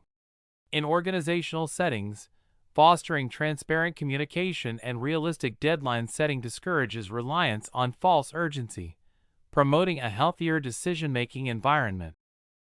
In conclusion, false urgency is a manipulative strategy that exploits psychological tendencies to induce premature action.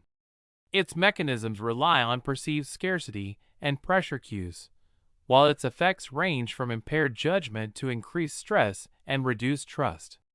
Identification hinges on recognizing both contextual and internal indicators of artificially induced pressure. Effective mitigation combines critical evaluation, structured time management, and transparent communication practices. Understanding false urgency enables individuals and organizations to respond thoughtfully, ensuring decisions are made based on necessity rather than manufactured pressure. Isolation tactics. Isolation tactics are strategies used to separate an individual or group from sources of support, information, or social connection, often to increase control over them. These tactics are frequently observed in contexts of manipulation, abuse, or coercive environments, where limiting interaction with external influences strengthens the manipulator's power. Understanding how these tactics function and their consequences is essential for prevention and intervention. Isolation operates through multiple mechanisms. One common method involves physical separation, where the target is removed from peers, family, or colleagues. In modern contexts, this can include restricting access to communication technologies, social media, or transportation. Psychological isolation is another method, achieved by undermining confidence, creating fear of judgment, or inducing dependency on the manipulator for emotional support. Control over information also plays a significant role. By limiting access to alternative perspectives or factual knowledge, the manipulator ensures that the isolated individual relies solely on them for guidance, reinforcing authority and diminishing critical thinking. The effects of isolation are profound and multifaceted. Emotionally, it often results in feelings of loneliness, anxiety, and helplessness. Prolonged isolation can lead to depression, low self-esteem, and a sense of disconnection from reality. Cognitively, the target may struggle to make decisions independently or question the manipulator's motives due to lack of external reference points. Socially, the individual becomes increasingly detached from previous networks, creating a dependency cycle that perpetuates control. In extreme cases, isolation can escalate to complete submission, where the target loses the ability to resist influence or advocate for themselves, highlighting its effectiveness as a tactic of manipulation. Recognizing isolation tactics requires careful observation of behavioral patterns and environmental cues. Indicators may include sudden withdrawal from friends and family, unexplained changes in routines, restricted access to communication tools, or hesitancy to share experiences openly. Emotional warning signs, such as increased anxiety when separated from the manipulator or an excessive reliance on their approval, also serve as red flags. Awareness of these signs is crucial for identifying early stages of isolation before significant psychological or social damage occurs. Mitigation strategies focus on restoring connections, fostering autonomy, and providing support. Encouraging regular communication with trusted individuals and access to independent sources of information helps counteract the effects of isolation. Psychological support through counseling or peer networks reinforces resilience and self-efficacy, while education on manipulative behaviors equips individuals to recognize and resist coercion. In institutional contexts, clear policies and oversight mechanisms can prevent isolation tactics by limiting opportunities for abuse and promoting transparency. Empowering targets to maintain agency and social bonds is central to breaking the cycle of isolation. In conclusion, isolation tactics are deliberate strategies designed to weaken an individual's social, emotional, and informational support systems, thereby increasing susceptibility to control. By understanding the mechanisms of isolation, its consequences, and methods of identification, individuals and organizations can implement effective countermeasures. Proactive intervention, coupled with education and support, reduces vulnerability and promotes resilience, mitigating the manipulative power of isolation and fostering environments where autonomy and social connectedness are preserved. Playing the victim. Playing the victim is a psychological and social strategy where an individual portrays themselves as the innocent party in conflict situations, often to gain sympathy, avoid accountability, or manipulate others' perceptions. This behavior can manifest in personal relationships, workplace dynamics, or broader social interactions, serving both conscious and unconscious motives. Understanding the mechanisms, consequences, and strategies to address such behavior is essential for maintaining healthy communication and interpersonal boundaries. At its core, the mechanism of playing the victim involves emphasizing personal suffering, exaggerating hardships, or highlighting perceived injustices while minimizing one's role in causing problems. Individuals employing this tactic may use emotional expressions, narratives of mistreatment, or selective storytelling to influence others' reactions. They often frame situations in ways that elicit guilt, pity, or support from peers, thereby deflecting responsibility and shifting focus away from their actions. This mechanism is reinforced when observers respond with empathy, offering protection or advantages that the individual seeks. The effects of playing the victim are multifaceted and can be detrimental to both the individual and those around them. For the person using this tactic, it can lead to a temporary sense of control or emotional satisfaction, but over time it fosters dependency, social isolation, and impaired problem-solving skills. For others, repeated exposure to victim playing can create frustration, resentment, and burnout, as the burden of validation or conflict resolution falls disproportionately on bystanders. Moreover, when patterns of victimization are normalized, it can distort social dynamics, erode trust, and undermine accountability within families, teams, or communities. Recognition of victim playing requires careful observation of behavioral patterns rather than isolated incidents. Key indicators include frequent complaints of unfair treatment, avoidance of personal responsibility, manipulation through guilt, and resistance to constructive feedback. These behaviors are often consistent across different contexts and interactions, revealing a reliance on the victim narrative as a coping or strategic tool. Awareness of these signs allows for proactive responses without reinforcing the manipulative dynamic. Mitigation and response strategies focus on maintaining boundaries, encouraging accountability, and promoting transparent communication. Addressing the behavior directly, without aggression or judgment, can help shift the focus from emotional manipulation to problem solving.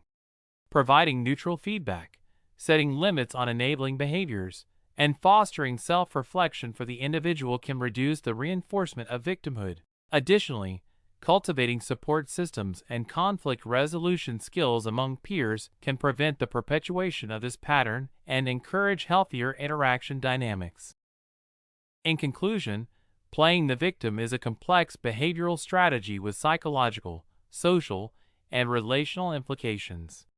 By understanding its mechanisms, identifying its signs, and implementing thoughtful response strategies, individuals and communities can mitigate its negative impact. Awareness and intervention allow for the restoration of accountability, the reinforcement of healthy boundaries, and the cultivation of more balanced and constructive interpersonal relationships. Blame shifting. Blame shifting is a psychological and social phenomenon in which an individual or group redirects responsibility for a mistake, failure, or wrongdoing onto others, rather than accepting accountability. This behavior often serves as a defense mechanism to protect self-esteem, avoid conflict, or maintain social standing. Understanding blame shifting requires an examination of its underlying mechanisms, the effects it produces, how it can be recognized, and the strategies that can mitigate its impact. The mechanism of blame shifting typically involves cognitive and emotional processes. At its core, it is a form of projection, where an individual attributes their own undesirable actions, decisions, or traits to another party. This may be conscious, as in manipulative attempts to evade accountability, or unconscious, driven by a psychological need to preserve a positive self-image. In social contexts, blame shifting can also be influenced by group dynamics, such as the diffusion of responsibility or hierarchical pressures, where individuals may deflect responsibility onto subordinates, peers, or even systemic factors to avoid personal repercussions. The effects of blame shifting extend across personal, professional, and societal domains. On an individual level, it can damage relationships, reduce trust, and create an environment of resentment and conflict. In organizations, habitual blame shifting undermines collaboration, stifles innovation, and can lead to persistent failures due to unaddressed mistakes. Societally, blame shifting contributes to a culture where accountability is devalued, promoting scapegoating and discouraging critical self-reflection. Over time, repeated exposure to blame shifting can erode morale, impair problem-solving capabilities, and reinforce negative behavioral patterns within groups. Recognition of blame shifting requires careful observation of verbal and nonverbal cues. Common indicators include excessive justification, deflection during discussions of mistakes, inconsistency between claimed intentions and outcomes, and the frequent use of statements that assign fault to others or external circumstances. Psychological cues may involve defensiveness, avoidance, and subtle manipulation to redirect attention. Additionally, patterns of repetitive behavior, where certain individuals consistently refuse accountability, can signal the presence of blame shifting, especially when corroborated by multiple sources or evidence. Mitigation and response strategies focus on promoting accountability, transparency, and constructive communication. In personal interactions, fostering self-awareness and encouraging reflective practices can help individuals recognize their own tendencies to shift blame. Within organizations, clear delineation of responsibilities, structured feedback mechanisms, and a culture that rewards honesty and learning from mistakes can reduce the prevalence of blame shifting. Effective responses also involve setting boundaries, addressing deflections calmly, and focusing on solutions rather than personal attacks. Education on conflict resolution and emotional intelligence further equips individuals to manage situations where blame shifting arises. In conclusion, blame shifting is a complex behavioral pattern with significant psychological and social implications. It operates through cognitive defense mechanisms and social dynamics, creating negative consequences across relationships, organizations, and communities. By developing the ability to recognize and respond to blame shifting, individuals and groups can foster accountability, strengthen trust, and encourage a culture of constructive problem solving. Awareness, structured strategies, and a focus on personal and collective responsibility remain essential in mitigating the pervasive effects of this phenomenon.